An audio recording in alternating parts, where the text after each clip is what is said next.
Buda, kuna vile Obina amefurahisha sana Wakenya, unaona?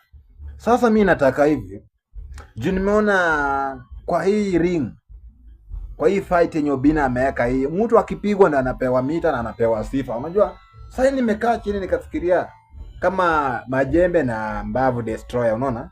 Mbavu the Destroyer, huyo jamaa alipigwa makei Buda, kupigwa makei, yeye ndiye alitrend badala ya Majembe. Majembe hajulikani hata sikiki bana.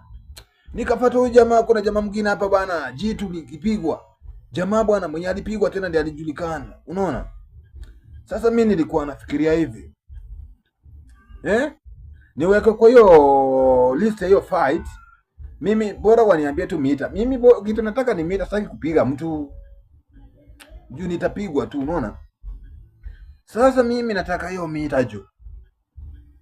Niende pale nijiachilie wanipige. Kwa hivyo juu sasa mimi nakaa hivi naulizana, mkono wangu haiwezi piga mtu Buda. Ni mkono mgonde, lakini mimi bana, mimi ni fire. Sasa niende pale nipigwe, alafu hiyo mita bana niende nikajenge mokolo bwana pale. Nasikia njenge mazee kahaojo. Na hiyo mita yake, nacheki. Sasa mimi juu nitajengea mazee, niko jua nitabaki na sifa, unaona? Nikishabaki na sifa mtaani, mimi nitakuwa wae. Nitakuwa nisha trend bana, nitakuwa fame. Hapo mimi nakimbizana na vitu ngapi? Vitu mbili. Kitu ya kwanza ni feminism, kitu ya pili nataka hiyo mita jo, hiyo mita. Ndio nitakuwa fame, lakini hiyo mita bado naidai jo, naidai. So Obina. Niki kwa hiyo list jo. Kwa nini nisikii nini? Buda, nimejaa ngori Buda, hiyo mita nataka. Nadai hiyo mita jo, nadai hiyo mita. Na sio follow jo. Wana vile nakaa life ingine ukumbafu jo.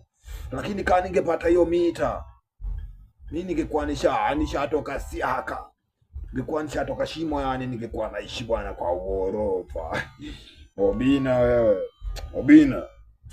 Cheki. Mimi mnoma. Nipange uone.